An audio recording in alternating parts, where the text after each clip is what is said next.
Right. Nayo-ke into engizoyisho manje sengizoqeda. Sinenkinga enkulu la esiya khona abantu abadlala ngomthetho wasezweni. One, ngabe ngishabe kuthiwa ikhansela lendawo, ngishabe kuthiwa induna yendawo, ngishabe kuthiwa amaphoyisa endawo. So, ngifuna ukunitshela ukuthi ngizocela uBaba Zuma la.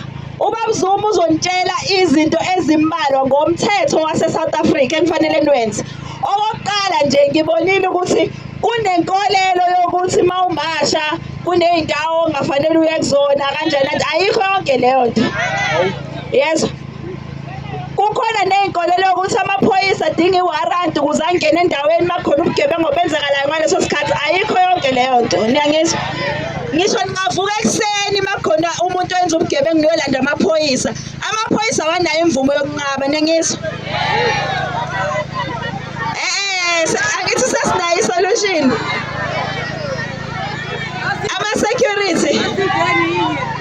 Ama-security awawona ngisho amaphoyisa nje.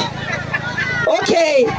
Ngizocela uBaba Zuma ezoshaya athi waqaqa kancane ukuthi umthetho uthini imani. Ngifuna anichazele ngomthetho ukuthi uthini ngamaphoyisa, ukubopha nokumasha. Okay? Bese siyayivala ngoba ngiyenzela ukuthi ninenkinga eyodwa ebhadini. Nevene eyodwa. Oh, bathi banevene eyodwa ebhadini.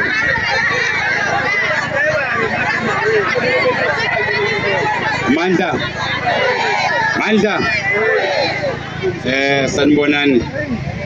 Niyaphila.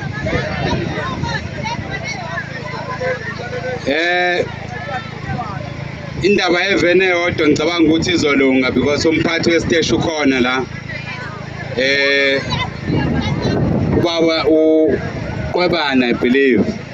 Ukhona sesikhulumile naye so in fact singakuqinisekisa ukuthi sizoba nomhlangano naye kungakapheli insuku eziwu-14 possibly ukuze sizokwazi ukukhuluma ngazo zonke iy'nkinga ey'khona la.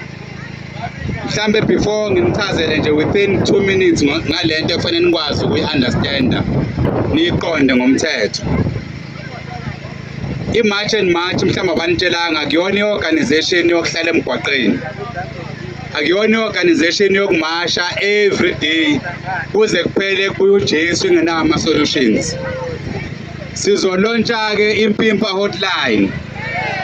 La nizosicebela khona wonke umuntu orentisa i-foreigner la kule ndawo. Uma simthola sizobiza amaphoyisa bese senza sure ukuthi uyaboshwa siyakulandela uphelele ejele. Ngoba sisenasikhathi sokudlala njengamanje. Nakuney'gabane ezimbalwa zemthetho. One, usection 42 we-Criminal Procedure Act yanitshela ukuthi uma ubona umuntu ephula umthetho unelungelo lokubiza amaphoyisa uhambe yombopha ahamba ejele.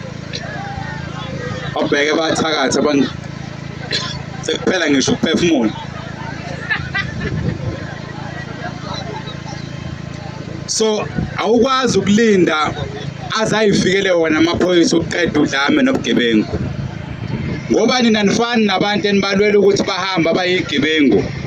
Sizonicela ukuthi yonke into eniyenzayo akukhona oyedwa umuntu enizomshaya. Akukhona oyedwa umuntu enizombulala. But uma nilibona i-foreigner unsuspect ukuthi alikho emthethweni la. Nisitshele bese nitshela amaphoyisa nathi siwatshela siwagade ukuthi awenze umsebenzi. Ey'nsukwini ezimbalwa sizocela umhlangano nenkosi nabo bonke abantu abaniphethe. So yonke into engicabanga ukuthi induna iyayenza nisihlebele kuleyo WhatsApp. Sizofika esidile nayo bese uyabuya umyalezo ozobonakala emphakathini ukuthi kwenzakalani. Umthetho uthi akekho umuntu ovumelekile eSouth Africa ukunikeza iy'nsiza kwenza whether isesibhedlela, isikole noma ikuphi umuntu ongekho emthethweni la. So mawufica umuntu kaSASSA Mpimpa, mawufica umuntu eseklinikhi engekho emthethweni reporter. Ngoba zikhona igaba ezithi umuntu megulela ukufa kufanele asizwe. kodwa uma ngabe umuntu ela kokungekho emthethweni kunendlela okufanele kwenzeke ngayo.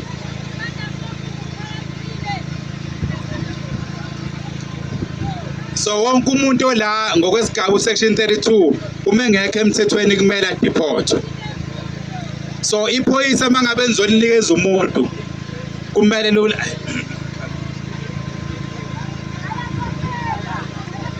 kumele ulandele umthetho iphoyisa aboshwe lo muntu. Nje bathakatha kodwa ke vela kuyona into yami ukukhuluma. Mina ngibhilivela ukuthi siyokwenza masisuka la. So sizolokhu sinisiza nje sifike emphakathini sizokhuluma nani, sisebenze nomasipala nezinduna ukunifundisa zonke izigaba zemthetho. Ngoba la eSouth Africa inkinga yenu nizosathi sopolitiki. Banitshela ukuthi ningazenzi izinto ngoba nidlala abantu abaphehla udlame, kulona udlame lolo. Sizonivula amehlo ukuthi kade kudlalwa ngani. Thathani umthetho nowusebenzise ngendlela le ezovuna nini. Njoba niyovota nje umthetho uthi hambani niyovota. Ingakho noma campaign ofana umbuzo umuntu umkhipha nini loya before ngiyovota, so that umuntu omvotelayo umuntu okwazi ukukhipha iforeign. But even abantu abenza amabhizinisi la kufanele ngokwesigaba esikhona